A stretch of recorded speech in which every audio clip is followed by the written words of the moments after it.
पंडित बद्री प्रसाद हर हर बोले सोना चांदी तोले। आ शुं हतुं? कन्फ्यूज थई गया? पण मारा 10th स्टैंडर्ड ना स्टूडेंट के जे ट्रिग्नोमेट्रिक टॉपिक भणवानो शरू कर्यो हशे एने स्कूल में क्यांक ने क्यांक आ वाक्य के आ शब्द सांभळ्या हशे, बराबर?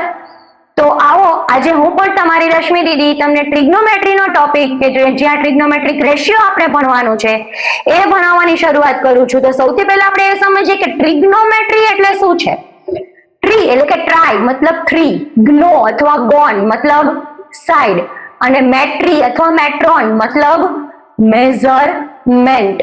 એટલે કે આપણે આના ઉપરથી સમજીએ કે 3 સાઇડ તો એવું કયું પોલીગોન છે જેને 3 સાઇડ છે? Of course it's a triangle.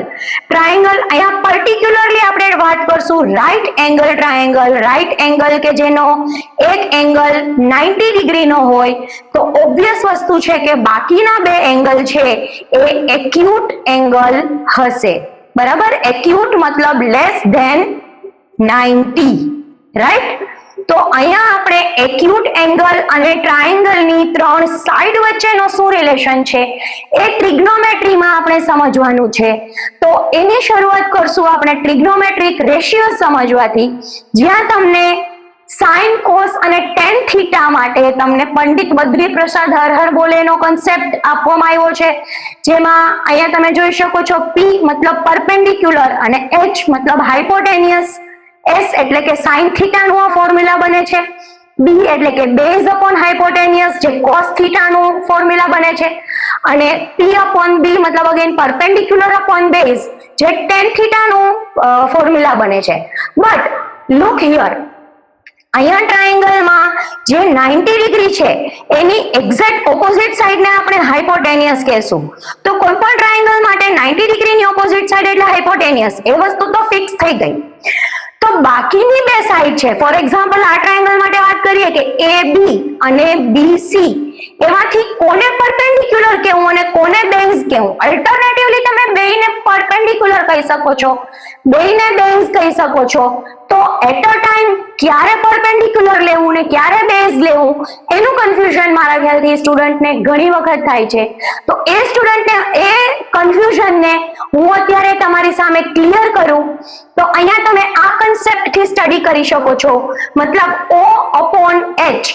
O एटले ऑपोजिट साइड, राइट? अने H एटले अगेन आपणे जेम उपर जोयुं हाइपोटेनियस। तो साइन थीटा नु फॉर्म्युला बने O अपॉन H। हवे C एटले के cos थीटा नु फॉर्म्युला बनसे A अपॉन H। A मतलब एडजेसेंट साइड, एडजेसेंट एटले पाडोशी, शॉर्ट में तमने कहूं अथवा इजी वे में कहूं मतलब बाजूनी जे साइड होय, पर्टिक्युलर एंगल नी बाजूनी साइड एटले एडजेसेंट साइड। तो ई cos थीटा नु फॉर्म्युला बने छे अने tan थीटा नु formula Banse O upon A मतलब के opposite side upon adjacent side. तो अहींया जुओ फॉर एक्जाम्पल मारी पासे हवे छे sin A, A मतलब अहींया हूं एंगल A नी वात करूं छुं। तो अहींया तमे डायग्राम में जुओ आ आपणे एंगल A लोकेट कर्यो। हवे A नी ऑपोजिट साइड, तो A नी ऑपोजिट साइड शुं बने? BC, बराबर? अने हाइपोटेनियस तो ई तो एनी ट्रायंगल माटे फिक्स ज रहेवानुं छे, दैट इज AC। तो sin A નું ફોર્મ્યુલા શું બને છે? BC upon AC, right? एवी रीतना આપણે cos A ની વાત કરીએ તો cos એટલે મેં તમને એનું ફોર્મ્યુલા A અગેન તો એંગલ A ને જ લોકેટ કરવાનો।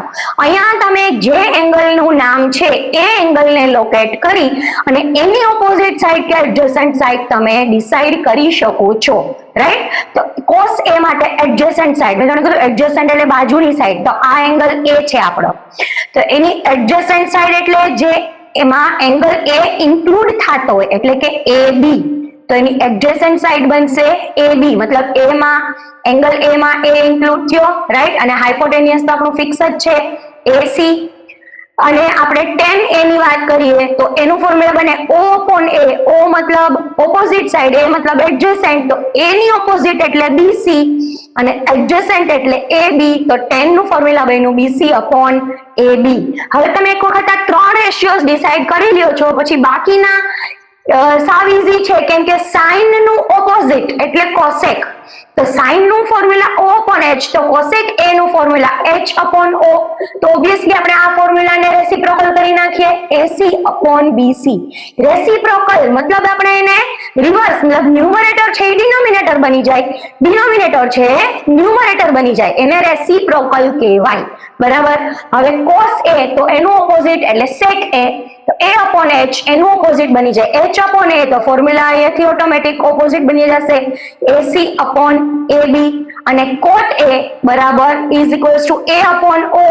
તો અહીંયા આપણે મતલબ O upon A નું ઓપોઝિટ બની ગયું, તો BC એનું reciprocal AB upon BC, right. તો આ આપણે એંગલ A માટેના રેશિયોઝ ડિસાઈડ કર્યા.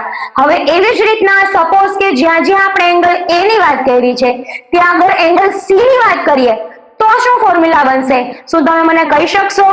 તો જરૂરથી મને એ રીતના ફોર્મ્યુલા બનાવીને જણાવજો કે તમને એ વસ્તુ સમજાણી કે ના સમજાણી. પ્લસ ટ્રિગ્નોમેટ્રી સાવ ઈઝી ટોપિક છે, અગર તમે એને ધ્યાનથી સમજીને કરો તો. ના સમજાય તો તમે જરૂરથી મને કમેન્ટ કરીને જણાવી શકો છો. રશ્મિ દીદી કી ક્લાસ ચેનલને સબસ્ક્રાઇબ કરવાનું ભૂલતા નહીં. Please press the bell button કે જેથી કરીને અપકમિંગ વિડીયોઝ માટે તમને નોટિફિકેશન મળતી રહે. Till then by.